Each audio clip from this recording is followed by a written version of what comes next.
Hey, welcome to Scooby-Topia. You know what my little gay ass loved as a kid? Witches and witchcraft. My birthday is around the season stores start putting Halloween decor out early, so I always got plenty of Halloween and especially witch-related decor as presents that I used as toys. So much. Hocus Pocus is still my shit. You know what else my little gay ass loved as a kid? Scooby-Doo. And there are plenty of witches in Scooby-Doo, like, you know, the witch's ghost. So many I could be here for over an hour just talking about them all. I'll try not to keep you that long though. Instead, I'm going to look at the 3 most iconic witches of the original Scooby era all together because why not? In the last video, a lot of people asked for the Ozark witch in particular, and this already was fully in the works, so I know she especially is one people find to be one of the scariest villains. I thought it might just be nice to celebrate all of the witches that gave us Scooby-based nightmares as a community. So here we'll be looking at the Swamp Witch and her zombie, 2 of Scooby's most iconic original villains from Scooby-Doo Where Are You, from the episode Which Witch is Which, and then the 2 from the Scooby-Doo show episodes, of course the Ozark Witch McCoy from the Ozark Witch Switch, and the Ghost Witch aka Melissa Wilcox from To Switch a Witch. Yeah, they did so many witches that they just made the same rhyme joke in both titles. It can make it a little confusing to remember which witch is which. See, I can use the same rhyme joke too. While on the note of there being 3 of them at all, not to mention all the ones I'm not talking about today in the Scoobyverse, where does the witch lore even come from? I would probably not pass the vibe check without mentioning that the visual motifs of most witches, especially the Halloween variety, fall into an anti-Jewish stereotype. Obviously, my love for Halloween witches as a child did not stem from hating Jewish people. The Swamp Witch being the most classical witch design falls into this trap with the nose, green skin, and the hat she shares with the Ghost Witch. Basically the witch that takes on the crone archetype. In their origins, witches were believed to be baby-eating women, see Hansel and Gretel, committing terrible acts after making a deal with the devil. Usually they were actually just women that didn't fit into society. The Salem witch trials and hysteria of the 1690s is the most often thought of period of the witch, which To Switch a Witch even comments on as we'll see, setting the episode directly in Salem. However, this also happened in Europe into the 18th century. It was there during the peak of this from 1450 to 1750 that the witch as we know it started to take form. Prior, a witch could be any old heretic that didn't fit into Christian society, including Jewish people. The ideas of witches that formed started with myths about Jewish heresy, which is why Christian superstitions about Jews at the time also overlap with the witch. This even includes the pointed hat that we see in Scooby, as after around 1215, Jewish people were forced due to association with satanic threats, in Hungary by law if accused by sorcery beginning in 1431, to wear a cone-shaped hat that was originally a tradition for Jewish people, which made them an easy visual target. This means the hat being on an already visibly Jewish-inspired witch speaks for itself. The hat also became inspired by a similar hat to the witch hat without the point worn by Quaker women in the 17th century. Quaker women themselves seen as heretics, and Quakers' support for Jewish people tied the imagery together at the time. Shabbat was also tied to witches with the idea of the witches' Sabbath, a gathering of witches at night for their satanic rituals. During these times, meetings that were not Christian were seen as anti-Christian and thus satanic, so Shabbat was seen as such. And about that hooked nose this classic Swamp Witch has. This is considered a comic ethnic feature among Jewish people, and to Western European beauty standards during the time of supposed witches, this was seen as unattractive. Anti-Semitic imagery often uses exaggerated hooked noses as a visual cue, tying Jewish people to being ugly as much as being greedy. That makes the infamous hooked nose of a witch perhaps the worst thing to have on your witch design, and thankfully 2 of the 3 Scooby witches skipped out on this. The green skin and even the wild hair is unfortunately also a negative Jewish stereotype, resembling olive skin associated with them in propaganda against them. All of that is to say, while these 3 crones are some of Scooby's scariest, they also pull from some pretty scary anti-Jewish stereotypes in different ways, as most classic Halloween witches or fairy tale witches do. And making a whole video celebrating them and not mentioning this would be pretty careless, because I'm still going to sit here and enjoy them with you, so the least I can do is acknowledge the elephant before we get there. As someone that was surrounded by so many witchy things growing up, in retrospect, I was always surrounded by so much blatant anti-Semitism and never even knew it, and Scooby is pretty guilty of this kind of thing in general. The iconic fortune teller from A Gaggle of Galloping Ghosts goes by an actual slur for Romani people in her official name used even still on merchandise. That episode is even paired with the first witch here in the iconic Spookiest Tales VHS and DVD I loved growing up, but that's a different video. As for the Salem witches, we might as well say that for To Switch a Witch since that's the one that takes place there anyway. With all the built up anticipation now, let's go ahead and check out that first classic witch episode.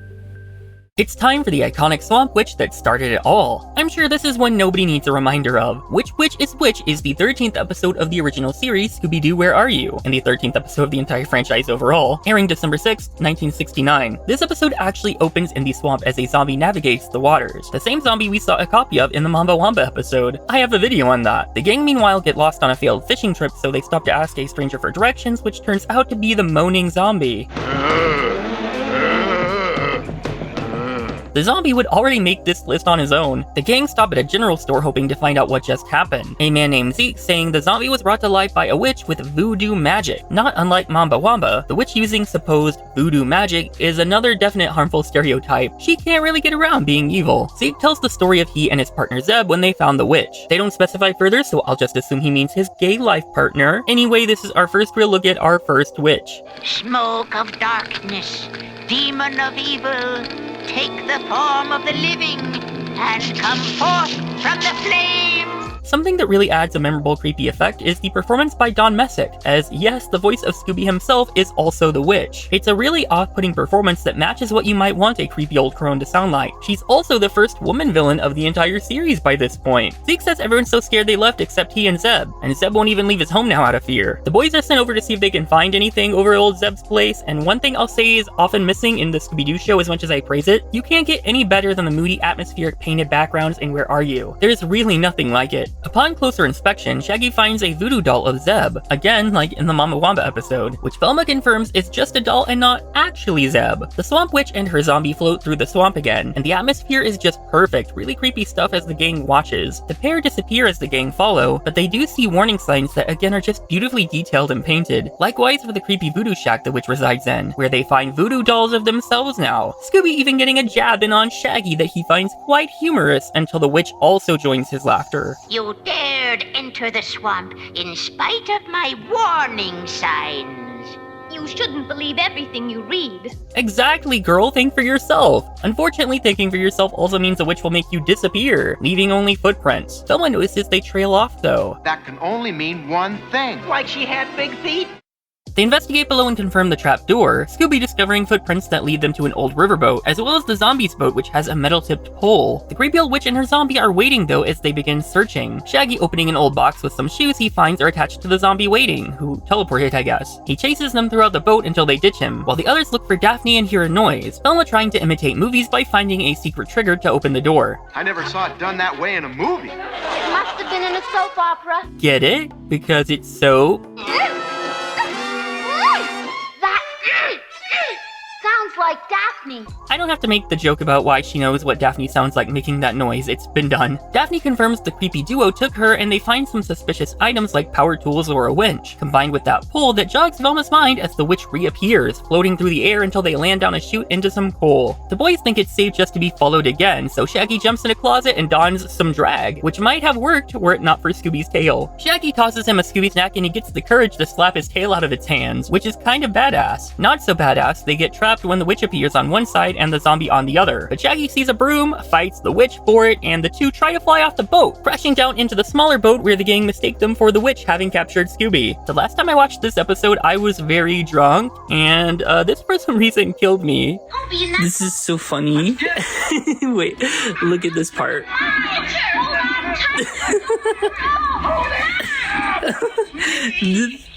They're just beating the fuck out of Shaggy. We thought you were the witch. Anyway, they realize it's weirdly an airboat and use it to get away until the witch appears and attacks, which turns out to be a balloon and sheet. And then the boat won't stop until Scooby uses an anchor. Also, why is his collar suddenly yellow? Fashion is his new forte. An armored bank car meanwhile got hooked on the anchor, full of at least $1 million they realize the pair is after. The boys hide in some of the money sacks to lure the pair, but Scooby gets caught in the trap when his bag is stuck. But some crafty fishing from Shaggy saves him as they capture the creeps. The sheriff congratulates him, and in a rare moment of continuity, he's actually the same sheriff from What a Night for a Night, the original first episode, confirmed on the model sheet. They unmask the duo to reveal, of course, Zeb and Zeke, who hijacked the car and sank it until it was safe to return, but couldn't find it, so they scared everyone away to use the metal-tipped pole to find it, and pull it up with the winch. Anyway, this is what it looks like to be gay and do crime. Zeb even counts as the first drag queen to be a Scooby villain, even if it invalidates the first woman villain. They're just a freaky couple into roleplay, this is how they get off. On the way back, Scooby somehow manages to catch a fish in the bucket, so everybody wins. And that's the Swamp Witch and her zombie from Which Witch is Which. Definitely one of the scariest villains of the series from childhood, and one of the most memorable. Between her laugh and general performance from Don Messick, her actions like disappearing Daphne into the floor, as well as her classic but also quite problematic witch design. This is probably one of the most re-released episodes on home video when it comes to the original series, and with good reason, a great pair of villains, beautiful creepy artwork on the backgrounds, terrific atmosphere, a lot of genuinely funny moments. This is one one that truly does have it all, balancing it together for one of the greats. What about you? Is the old Swamp Witch along with her zombie one of the scariest villains for you? Or is she one of the tamer original villains? And what experiences do you have with the episode? If she's on the tame side for you, we have quite a doozy up next, so let's look at her. Here we find the infamous Witch McCoy, aka the Ozark Witch, from the Scooby-Doo Show Season 2, Episode 6, airing October 15th, 1977, titled The Ozark Witch Switch. This is the one so many people truly were requesting for a Scariest villain spot, so infamous in fact that she's one of the costumes on display at the Colsonium Criminology Museum in Scooby-Doo 2, Monsters Unleashed. Concept art even depicts her as a monster chasing people in the street, suggesting she was originally planned to be a featured villain in it. This is further suggested by concept art by August Hall of her coming to life, not to mention her being a villain brought to life in the Game Boy Advance game as a recurring villain. Unfortunately, being from the second season of the Scooby-Doo show, this is the season that's never had a full DVD or Blu-ray release, so the only home video this episode has ever seen is the 13 Spooky Tales Around the World DVD from 2012. The episode opened immediately by showing us Witch McCoy, voiced by frequent Scooby and Hanna-Barbera actor Janet Waldo, claiming she'll never rest until she has revenge against the Hatfields before turning herself into a black cat. This of course tells us the episode is partially basing the premise off the infamous historical feud between the Hatfield and McCoy families from 1863 to 1891, with fictional versions of the families, one now involving a witch. Although it's odd to see them here as they lived in the West Virginia, Kentucky country, not in the Ozarks, here, 12 hours away. The gang meanwhile are on vacation trying to find the Ozark River when they suddenly get 4 flat tires. Despite the trouble, Daphne is kind of eating this pose anyway. Serve. They see a cabin and decide to see if they can stay for the night, but the man is persuaded with the storm, but says it's at their own risk as a black cat watches. While this lady dog makes moves on Scooby, the man explains they're the last of the Hatfield family, and moved into this old McCoy family cabin a year ago. However, a month ago, Witch McCoy arrived seeking vengeance and threatening to turn them into frogs and lizards. Witch McCoy was supposedly hung for her witchcraft 100 years ago. Angry the family hers was feuding with is in their home. That night, the black cat sneaks in and turns into the witch to enter the cabin, where Velma and Daphne share a bed. I know some of you will like that. And Shaggy pulls the covers, leaving Scooby cold enough to drag old Witch McCoy into bed with him. He wakes Shaggy up and asks to switch sides as they both realize the gravity of the situation and run with the bed, leaving the others. Leave this cabin before you're all doomed!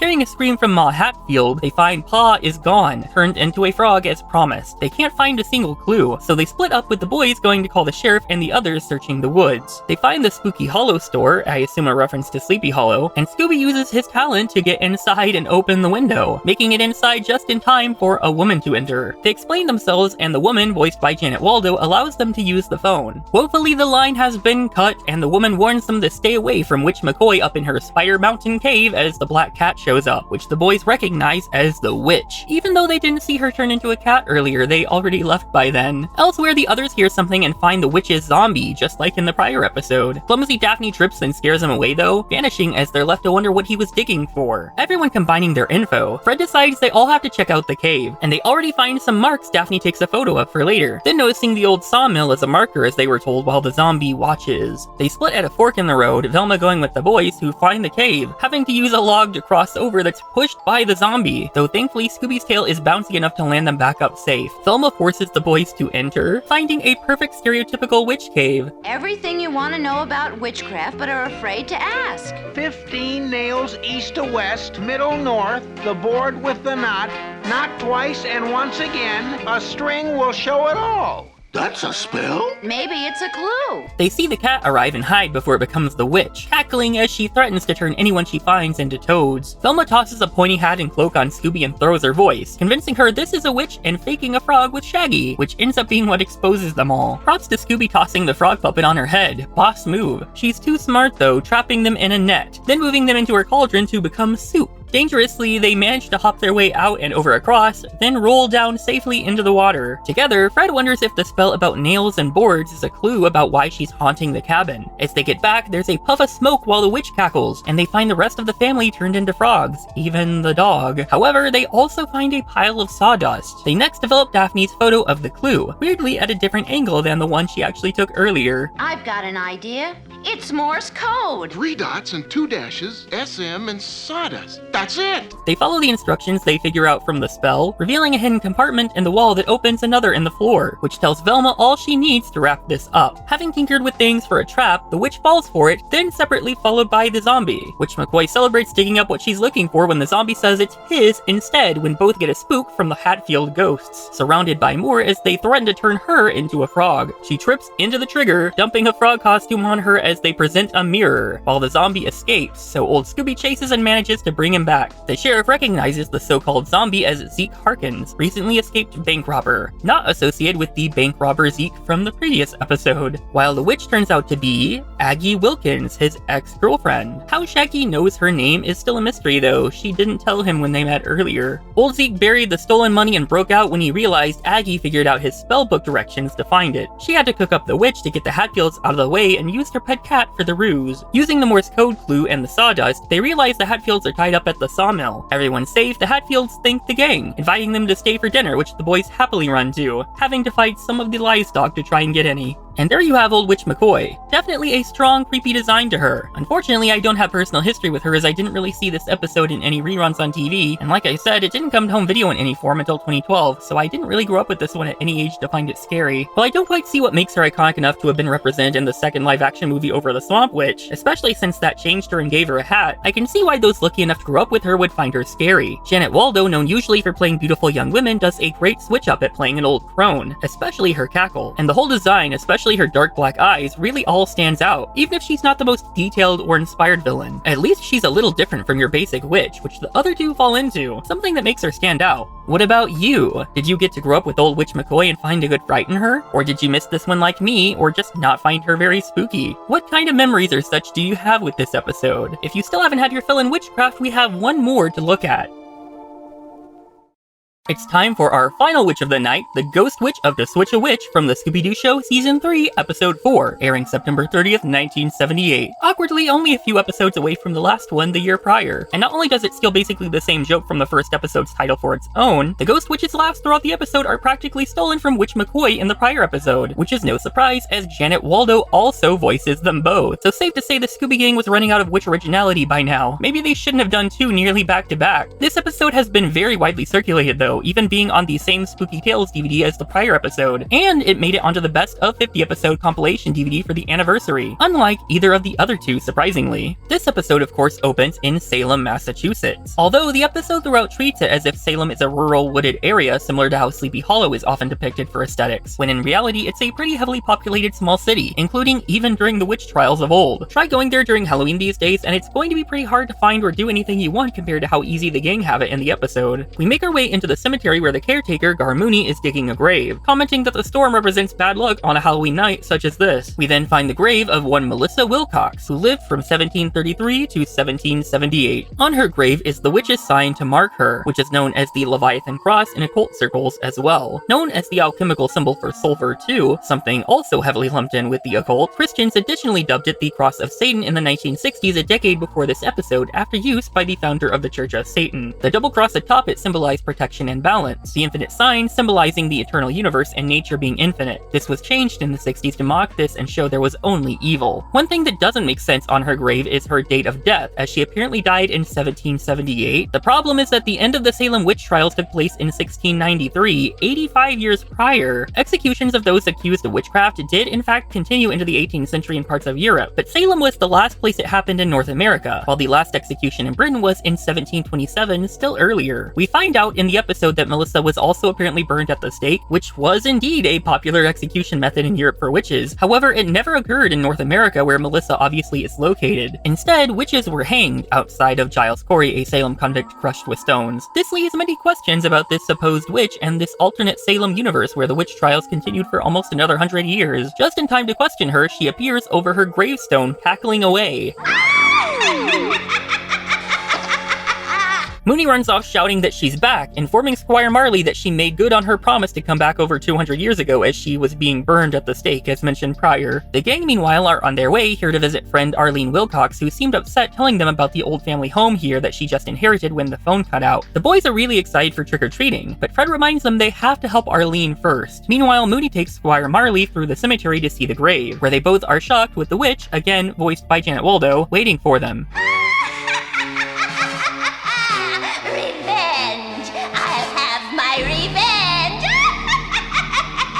Of course, Marley has Mooney gather the council for a meeting, while the gang drive on as they find the Wilcox home. Outside, however, is Marley, displaying a sign with the mark of the witch as he tells them to leave this accursed place, warning that Arlene has been possessed by the witch of Salem. Suddenly, she's the witch, I guess, more than any of the others back then. They proceed to the house anyway, Daphne losing her leggings for a minute, while they deal with 2 terrified chickens until Arlene opens the door, voiced by Janet Waldo as well, and doing more of her Judy Jetson voice here.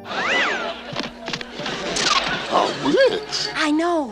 That Squire Marley, one of the town leaders, says he saw the old witch of Salem rise from her grave tonight, and he swears she looks exactly like me. Turns out Marley thinks she's possessed by the witch because she's a direct descendant of the woman known as Melissa Wilcox, burned at the stake for witchcraft. Tonight is the exact night she said she would seek revenge, but Fred assures her they're here to help, so she shows them to their rooms and makes the boys feel a lot safer with an offer of food. Scooby excitedly eats all the food Shaggy prepares himself, so Shaggy fights back until they end in an intimate moment here. How sweet. That night, the witch appears as promised, while the boys prepare for trick-or-treating. Also, the paint of the backgrounds in some of this scene noticeably turn white from not covering the entire canvas seen on screen, which is always surprising to see in high definition. Shaggy puts Scooby's costume on, a generic witch costume that happens to look identical to the ghost witch, so I guess she went shopping at the same place when coming up with her own costume. So close, in fact, that Scooby opens his eyes and thinks he's looking at a mirror when the actual witch is before him, looking like they have the same stylist. Both the boys catch on though and dash under the bed as she cackles, the others coming in to find out what happened as Shaggy confirms the witch did look just like Arlene, although I don't really see the resemblance. They then find a clue where the witch stood, Liquid eating away at the rug on the floor as Shaggy and Arlene see the witch escape to the graveyard. The boys think they won, staying behind until nature calls and terrifies them, running through a pumpkin patch when they see the others already left, the others just catching up to the witch as the boys make it through the shortcut. After the witch disappears behind her gravestone again, Velma finds another clue, a piece of wire strangely hot. Scooby, seeing the witch's sign, is terrified and runs away, flung into the air as the others think they see the witch fly past the moon until he gracefully lands atop Shaggy. Moody gives the gang one more warning, but they don't intend to leave until helping Arlene, deciding to do more research. At the town hall meeting, the people of Salem decide they must capture Arlene and force her to confess to being a witch, which is the least realistic part of the episode as they turn into paranoid 17th century Puritans instead of people living in 1978. However, mob mentality is indeed to this day still very prevalent, unfortunately, so this really isn't too unbelievable, exaggerated as it may be. The gang arrive at the Salem Witchcraft Museum to see what they can discover, where they find all the stereotypical things you'd expect, from the stocks to the dunking stool used to make people confess to being a witch. Who wouldn't confess if they were dunked like that? Exactly, Daphne. Many people falsely confessed due to these types of torture. As Velma digs through historical books, the boys see a figure of a witch who also happens to be using the exact same generic witch costume, which pretty much seems to confirm this must be the popular Halloween costume of the year sold everywhere. That has to make the Ghost Witch one of the laziest Scooby villains, actually. She didn't even make her own outfit. In the books, Velma finds the symbol on the grave is called the Mark of Mormel, meant to stop the witch from rising, which obviously didn't help, and Fred finds the detailed Wilcox family tree. However, where Arlene should be, it says Gemini, and then the rest is marked out so it can't be read. Arlene can't be a Gemini. They're born in the spring, and Arlene's birthday is in October.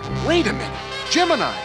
It is a clue. Fred and Velma catch on to what this clue means, needing to catch up with Arlene before returning to the cemetery to hopefully catch the witch. Shaggy thinks he's smart by splitting up, again, in reality to go trick-or-treating, while the townsfolk descend upon Arlene's home as Mooney knocks on her door to warn her to escape before they arrive. Consequently, the gang find the house empty as they get back, while the boys run into Arlene being chased by the mob due to leaving. They run, but Scooby has to go back for his bag where they mistake him for the witch, taking him to the museum as Shaggy has Arlene tell the others while he goes to rescue his friend. Not so helpful though, as they capture him as well for being the witch's accomplice. As the gang pull up to the cemetery, it's weirdly misspelled with an A instead of an E, even in the next shot, despite being correct every other shot we see it. Back at the museum, Marley begins torturing Scooby to get him to confess, though he just ends up enjoying a good bath as Shaggy rolls away. Arlene updates the gang as Shaggy manages to wobble over to get their help. Scooby now being very waterlogged, the gang position the figure of the witch above, passing it off as a second witch trying to save her sister as it's pushed down and flings Scooby to safety. The mob continues to chase the gang as they return to the cemetery, Fred digging deep for a trap to catch the witch on her way over. Unfortunately, the boys run back to warn that the mob is here, falling right into the trap, but the witch is paying so little attention that she falls into a completely different hole. Arlene is horrified to see the witch does look identical, although I still don't see it, but Velma confirms there is no witch. Instead, it was all an act to get the inheritance that went to Arlene. This is her twin sister even Arlene didn't know she had. Unusually, we don't even find out her name, let alone remove any of the witch costume here. Fred Fred and Velma explain Gemini means twins, and her sister's name being on the records is why it was marked out, hoping to scare Arlene away. Worse, Garmooney, who tricked Arlene into leaving earlier so the mob would find her, was helping the so-called witch. The wire comes from the mechanism that makes the witch costume glow that he built for her, and the acid on the rug came from the battery leaking. Squire Mooney takes the two to jail, apologizing, as if that makes up for heading an entire mob terrorizing Arlene. Like, I guess we're just excusing that? Everyone resting back at home, Scooby is being served chicken soup after getting the sniffles from all the dunking. The chicken is a little too fresh, though.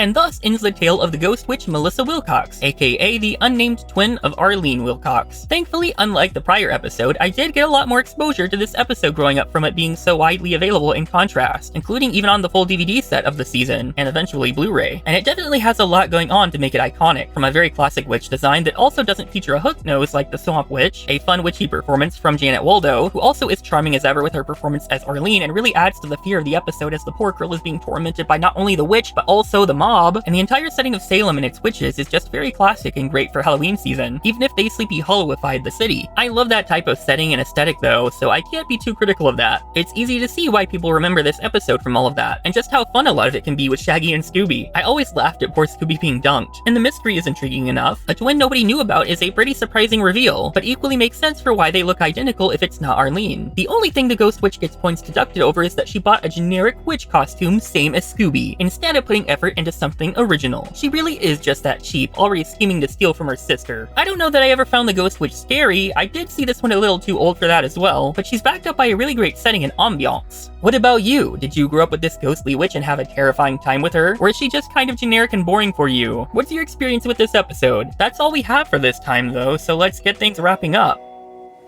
And those are the big three most important witches of classic Scooby-Doo that make up some of the scariest villains in Scooby lore. With how similar all of them are by nature, it only made sense to tackle them all at once. Again, did you grow up with any of them? Which I assume you did, and if so, did any truly scare you? Or if you don't find Scooby-Doo frightening, did you ever at least have a good time with the aesthetics they brought to the table? I know I find myself returning to at least the Swamp and Ghost Witch often, which McCoy's episode would probably be in heavier rotation if it was in heavier rotation too. This is assuredly brought on for me by how much I've always loved witches growing up. I don't know what it is, I could just never get enough, so two of my favorite things combined is of course going to keep me coming back. Did you like witches growing up in general like me? From Hocus Pocus to Sabrina to even Eglantine Price. I hope you enjoyed looking into very brief witch lore as we examine the haunts of these evil crones. I know I find it very enjoyable to just stop and truly take in classic Scooby episodes that I love sometimes. The next video will be getting into one more scariest villain that people seem to ask for constantly, like old witch McCoy, so I know I can't get away from looking at that one any longer either. If you liked this video, hit the little like button, subscribe for more, because there will probably be more. Follow me on the socials if you want, etc. I'll see you next time in Scooby-Topia. Bye!